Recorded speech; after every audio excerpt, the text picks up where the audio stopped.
Gentleman from Kansas, and now yield 5 minutes to my fellow Texan, Mr. Chip Roy.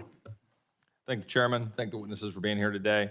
I know there's been a lot of back and forth about revenue side, differences of opinion about corporate tax rate, 15%, 20x% higher, how that compares to pass-through rates, subchapter S. Fine. Why don't we just concede and stipulate that we could continue to work to improve the tax code to adjust those rates one way or the other? We could have that debate. But at the end of the day, true or false was the, and I would ask this question, I don't know, maybe Mr. Taylor or Mr. Hodge.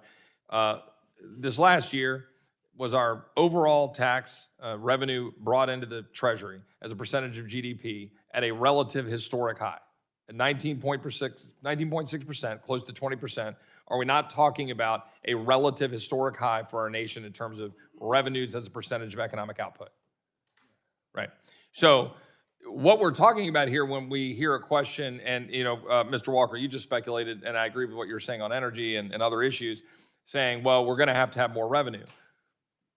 And I think what I'm assuming and what you're saying is we got to have more revenue if we're going to continue to spend at the levels we're spending, and that you're arguing that we're going to have to spend at those levels because of mandatory spending that we owe, and that we continue to grow discretionary spending, whatever that might be. So therefore, you're going to need more revenue if you want to make that math work.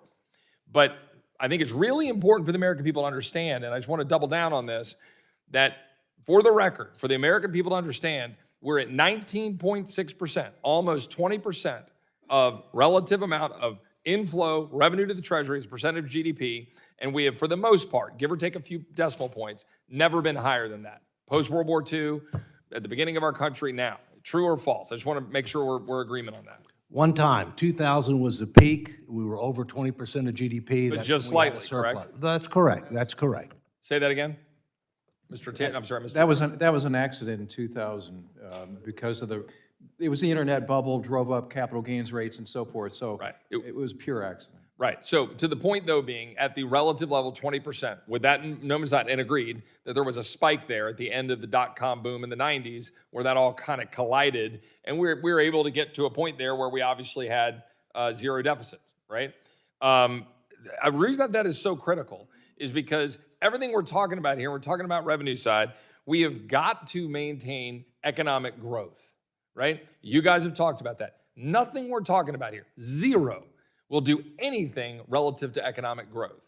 Would you all agree that in order to solve our debt crisis at the moment, and we have a debt crisis, that economic growth is certainly the key driver to our ability to get out of it, sort of post-World War II example?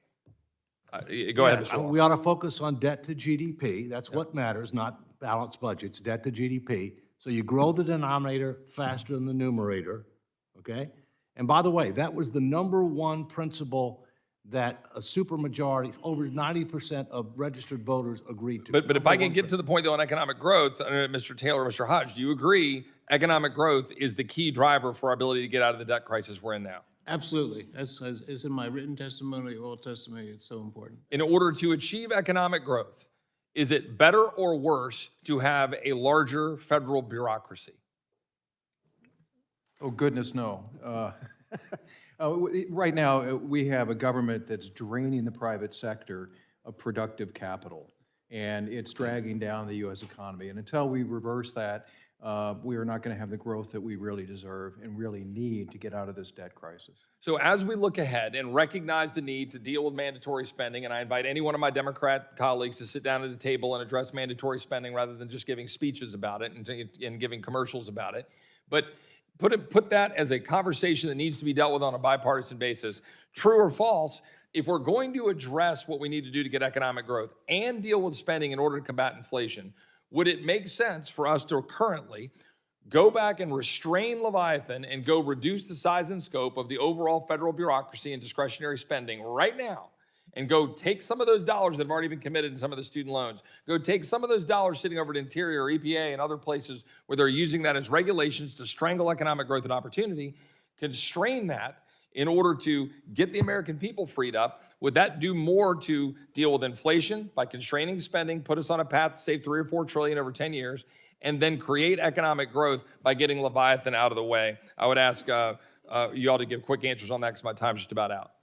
Yes, and one of the things I suggested is end the emergency and all subsidies and spending associated with the emergency, including student loan. Amen. Agreed. And I would ask just Mr. Taylor, Mr. Hodge, to answer that real quick, and then I'll yield back. Oh, I agree, you got it exactly right. Yes, sir. I just returned from Europe, and the European countries are growing very slowly because of the size of their governments.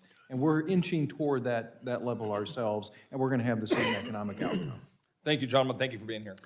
I think the gentleman from Texas. Thanks for watching, everybody. Make sure to hit that subscribe button.